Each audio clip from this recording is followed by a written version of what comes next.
Breaking tonight, we have exclusive new details on a major investigation into terrorists recruiting American citizens. Welcome to the Kelly File, everyone. I'm Megyn Kelly. We told you on Friday about this man from Minnesota, Amir Mashal, accused by leaders of a local mosque of spreading radical Islamic beliefs to some local youths. Mashal was asked to leave the mosque, but faces no charges yet that we can identify. However, reports are now emerging that the Muslim Youth Center from which he was removed is now at the heart of a federal grand jury investigation. Up to 30 Somali Americans, all of whom frequented the Al Farouk Youth and Family Center, are reportedly believed to have joined or tried to join terrorist groups overseas. Over the weekend, the Kelly File went to Minnesota and tried to speak with anyone at the Al Farouk Mosque about Mashal and the terror recruiting. And with the Kelly File with Megyn Kelly, we'd like to speak to someone here about recent reports and a man named Amir Mashal. You can come back on Monday. No, we'd like to speak to someone now. They spoke to the Star Tribune last night, and they're speaking to other media. I think they can speak to us. Come back at 10 o'clock. 10 o'clock today? Yeah, come back 10 o'clock. Is there no one available here that can speak to us now? Sir? They were not in a talking mood, but the FBI was. We just got off the phone with the feds. We have exclusive new information on the people attending this mosque who are now believed to have signed on to the terror army known as ISIS. Trace Gallagher reports live in a special Kelly File investigation tonight. Trace? And Megyn, the FBI says the social media campaign by ISIS is having some effect on young people, but that someone on the ground is convincing them to join the fight in Syria and then giving them the money to get there. Earlier this summer, a Somali-American father dropped his 19-year-old son off at school in the morning. A few hours later, the FBI found him at the Minneapolis airport about to board a flight for Syria. Another young Minneapolis man, Abdi Mohammed Nur, is already believed to be fighting in Syria.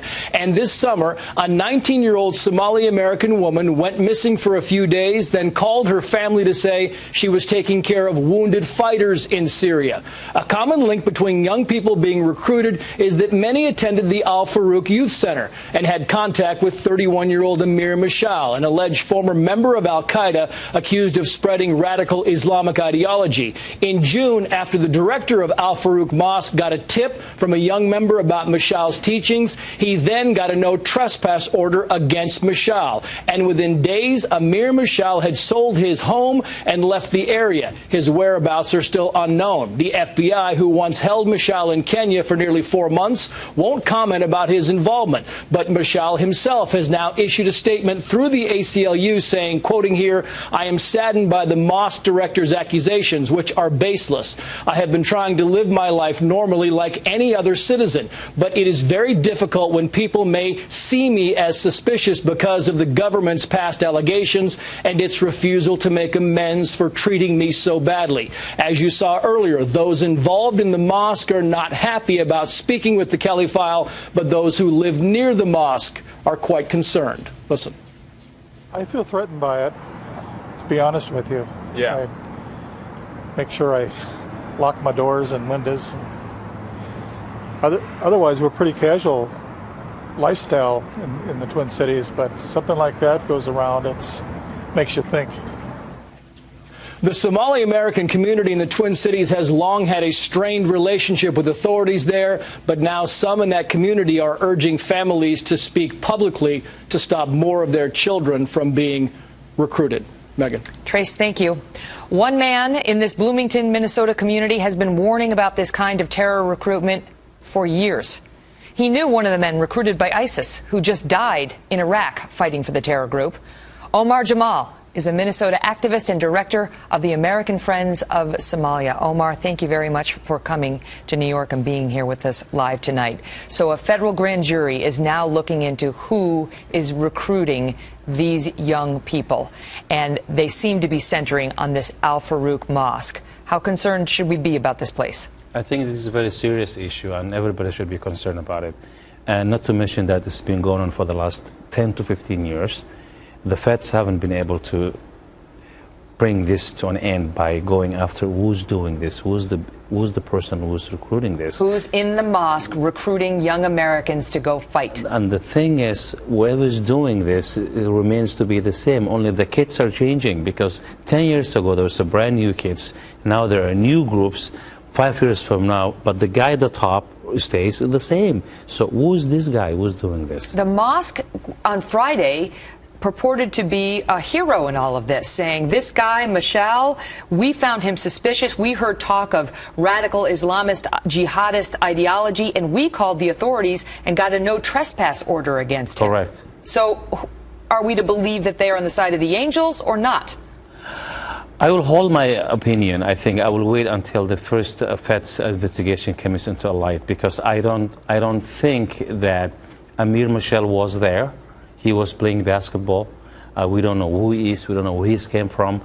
And the question we have right now, was he trespassed before or after parents spoke out about the situation? When did the trespassing took place? In other words, onto the mosque property. Because the mosque property. Because that's the allegation. Our viewers should know that others believe the mosque only turned him in and got the no trespass order because they believed the feds were zeroing in on him. There was a grand jury investigation underway, and they wanted to look clean, even though some believe they were not. Exactly. And this is a very serious investigation. I don't want the community to come out and do something to jeopardize this process. How many potential recruits do you think we're looking at here, Omar? Because we look at this situation and say, how many Americans would possibly consider going to fight from ISIS? Well, we're talking about since 2007 up until now, closely, if not more than 40, both male and female, have gone back to either to Al-Shabaab or Al-Shabaab, which is an Al-Qaeda affiliate. Or ISIS. What is it about this area that keeps producing these ISIS sympathizers? Is it because I think a sheer concentration of the youth over there, and this is an ideology of war? ISIS and Al-Shabaab somehow managed to put up an image that they are the ones who are righting wrongs, this beautiful picture that they will regain respect, and it is working for them. They have somehow their propaganda machine is very effective here. We don't have a counter strategy to fight against their propaganda machine. We lack that. Theirs is very effective. And I know you believe that the group CARE is part of the problem. Yes, CARE, by their tactics and political correct language, are also confusing the young kids. They call me anti-Muslim simply because I disagree with them. And I'm completely... They do that to everybody. Don't worry. Don't worry, Omar. You're not alone in that. Thank you very much for being here with us tonight.